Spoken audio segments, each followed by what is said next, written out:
Class 12th maths का exam 4 से 5 दिन में होने वाला है और अगर तुम्हें भी नहीं पता है कि किस टाइप के क्वेश्चंस आने वाले हैं, किस टाइप के क्वेश्चंस पे, कौन से टॉपिक्स पे हमें अभी मेजरली फोकस करना है, तो ये वीडियो तुम लोगों के लिए है। क्योंकि इस वीडियो में मैं तुम लोगों को बताने वाली हूँ कि क्या हमारे मोस्ट इंपॉर्टेंट टॉपिक्स हैं हर एक चैप्टर से और कौन से हमारे मोस्ट इंपॉर्टेंट क्वेश्चन हैं, किस टाइप के क्वेश्चन आते हैं। मेरे खुद मैथ्स क्लास 12th में 100 आउट ऑफ 100 आए थे, तो ये क्वेश्चन तो मुझे पता है रिपीटेड हर साल आते हैं। तुम लोग प्रीवियस ईयर क्वेश्चन पेपर्स उठा के देख लेना, ये क्वेश्चन हर साल आए हुए हैं। ठीक है, तो चलो वीडियो को स्टार्ट करते हैं। सबसे पहली बात यार, सैम्पल पेपर जरूर से जरूर प्रैक्टिस कर लेना, क्योंकि सैम्पल पेपर प्रैक्टिस करना बहुत इंपॉर्टेंट है। लेटेस्ट पैटर्न के अकॉर्डिंग आपको क्वेश्चंस मिल जाएंगे सैम्पल पेपर्स में। ठीक है, तो पैटर्न आप लोगों को बेसिक सा पता है, एमसीक्यूज है, असर्शन रीजन है, केस स्टडी है, 2, 3, 5 मार्कर क्वेश्चन है, वही सब यहाँ पर हम लोगों ने मेंशन भी करा हुआ है। ठीक है, ये पीडीएफ चाहिए होगी, सो स्टडी वेयर हाउस है, टेलीग्राम ग्रुप, लिंक डिस्क्रिप्शन में है। Study warehouse 2.0 is the name, तो ज्वाइन कर लो, वहाँ पे पूरी पीडीएफ में डाल दूंगी। ठीक है, तो सबसे पहले स्टार्ट करते हैं with our very first chapter, जो कि है रिलेशन एंड फंक्शन। तो सबसे पहले यहाँ पे दो ही मोस्ट इंपॉर्टेंट टॉपिक है।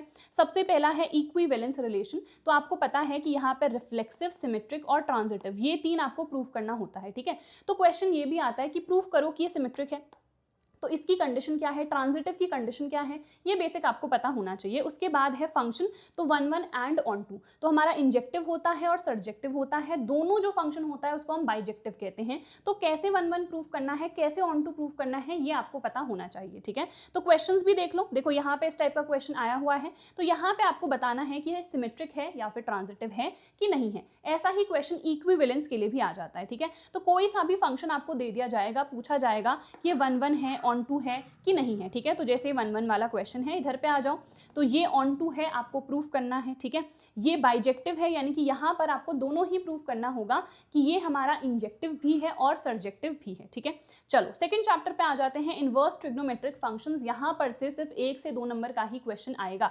ठीक है, ज्यादा क्वेश्चन यहाँ पर से बिल्कुल नहीं आते हैं। इस टाइप के आपके क्वेश्चन आते हैं, tan inverse tan x x होता है, बट अगेन वहाँ पे कंडीशन होती है कि ये एंगल कौन सा होना चाहिए, कहाँ से कहाँ लाई करना चाहिए, अगर नहीं लाई कर रहा है तो कैसे इसको हम चेंज करेंगे।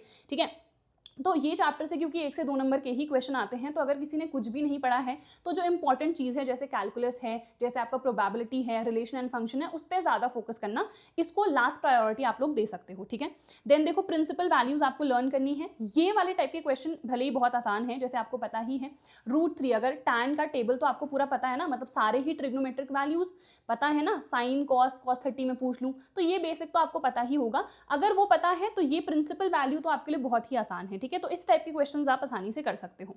देखो एक ये वाला क्वेश्चन है, तो इस टाइप के क्वेश्चंस आपके आते हैं। ठीक है, मैट्रिसेस एंड डिटर्मिनेंट्स, ये बहुत ही आसान है। ठीक है, तो अगर तुम लोगों को मैथ्स स्टार्ट करने से डर लग रहा है ना कि यार अभी तक कुछ नहीं पढ़ा है और जैसे ही कैलकुलस खोल रहे हैं भाई ये तो एकदम धमाकेदार है, कैसे करेंगे, अगर ये डर लग रहा है ना, तो तुम लोग ये वाले चैप्टर से स्टार्ट कर सकते हो, मैट्रिसेस और डिटर्मिनेंट्स। ट्रस्ट मी, इतना सिंपल चैप्टर है और क्लास 10th आईसीएसई में ये वाला चैप्टर ऑलरेडी है, तो समझ जाओ क्लास 10th में है और तुम लोग क्लास 12th में पढ़ रहे हो, तो उतना कुछ डिफिकल्ट तो नहीं होगा। ठीक है, चलो तो यहाँ पे देखो किस टाइप के क्वेश्चन आते हैं। तो सबसे पहला एक ये क्वेश्चन मैंने यहाँ पे लिख रखा है ना, इस टाइप का क्वेश्चन आपके लॉन्ग आंसर में आता है। और यहाँ पे इंपॉर्टेंट क्या चीज़ है वो नोट करो कि आपको ये प्रूव करना है, ये तो आप आसानी से कर लोगे, पर जहाँ पे भी लिखा है ना हेंस फाइंड ए इनवर्स, तो इसका यूज करके ही आपको ए इनवर्स निकालना है। बहुत सारे बच्चे क्या करते हैं, डिटर्मिनेंट में जो फॉर्मूला है वो यहाँ पर लगा देते हैं, तो भाई फिर तो तुमको अंडा मिलेगा ना।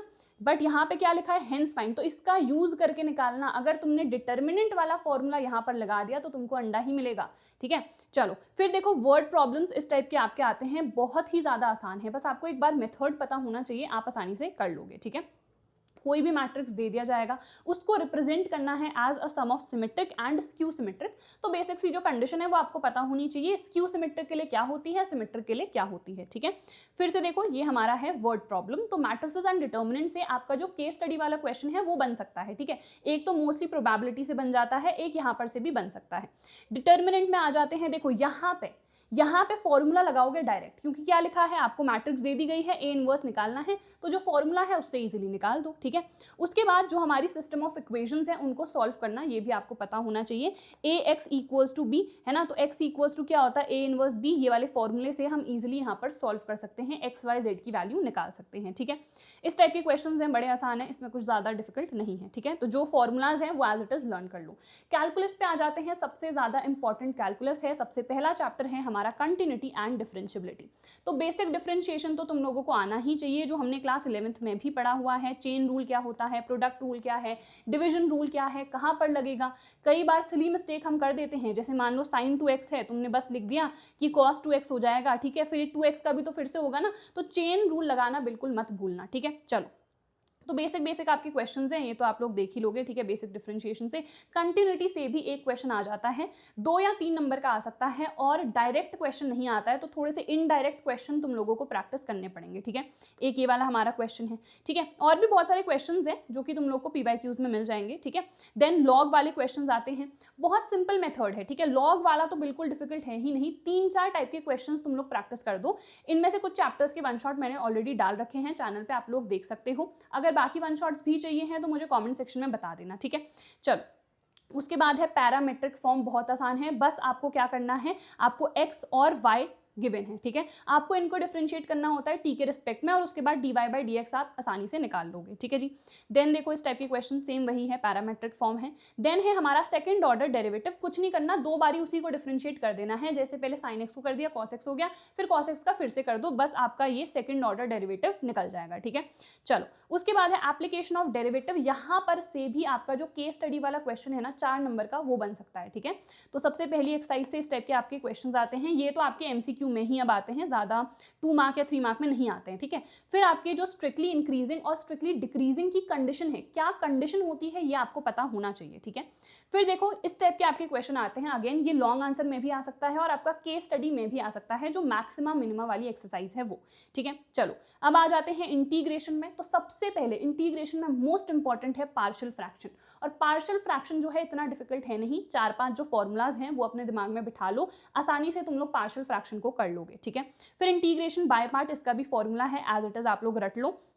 उसके बाद इस टाइप के जो क्वेश्चंस है ना, ये भी बहुत ज़्यादा आते हैं, ठीक है। और ये आपका आ सकता है 3 नंबर का, ज़्यादा लंबा नहीं आएगा, 3 नंबर का आ जाएगा ये वाला क्वेश्चन, ठीक है। फिर जो आपकी ये वाली प्रॉपर्टी 4 है, ये काफ़ी इंपॉर्टेंट है, ठीक है।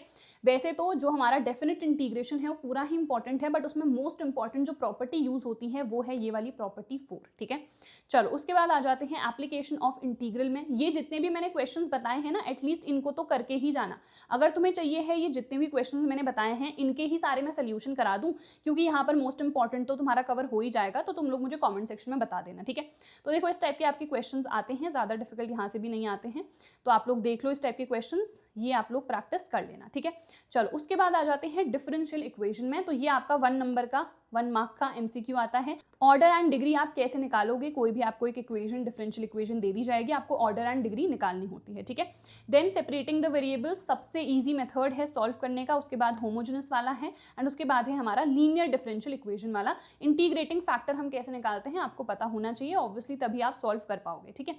चलो, वेक्टर्स, अब यहाँ पे से ना एक चीज़ आप नोट कर लो कि यहाँ पर से आते हैं सबसे ज़्यादा MCQs, ठीक है। आप लोग एक बार चेक भी कर लेना PYQs, MCQs बहुत ज़्यादा आ रहे हैं अब वेक्टर्स और 3D से। तो ये सारे इंपॉर्टेंट टॉपिक्स तो हैं ही, बट यहाँ पर से ना आपको सबसे ज़्यादा फोकस करना है कि जो आपके MCQs हैं वेक्टर्स से भी और 3D से भी, इनको आप डेफिनेटली प्रैक्टिस कर लो, ठीक है।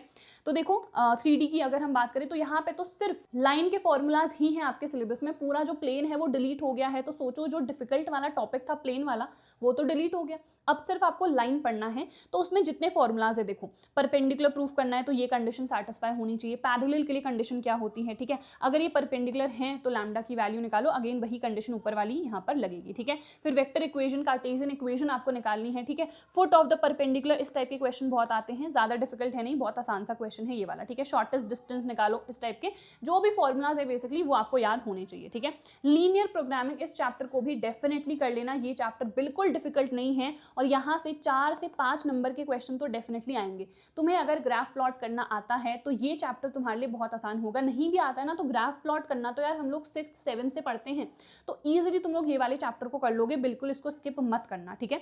कुछ थ्योरेटिकल क्वेश्चंस भी हैं वो आपके MCQ में आ सकते हैं, ठीक है। तो मोस्टली ऐसा होता है 1 या 2 MCQ आपके आ जाते हैं, तो 1-1 नंबर के वो हो गए। उसके बाद 3 नंबर का आपका एक क्वेश्चन यहाँ पर से बनता ही है ग्राफ प्लॉट करने वाला, ठीक है। फिर आपको मैक्सिमाइज या मिनिमाइज करना होता है।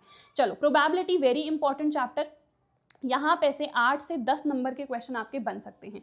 ठीक है, तो सबसे पहला कंडीशनल प्रोबेबिलिटी आपको आना चाहिए। मल्टीप्लिकेशन थ्योरम आपको कैसे अप्लाई करनी है, बेस थ्योरम, ये मोस्ट इंपॉर्टेंट है।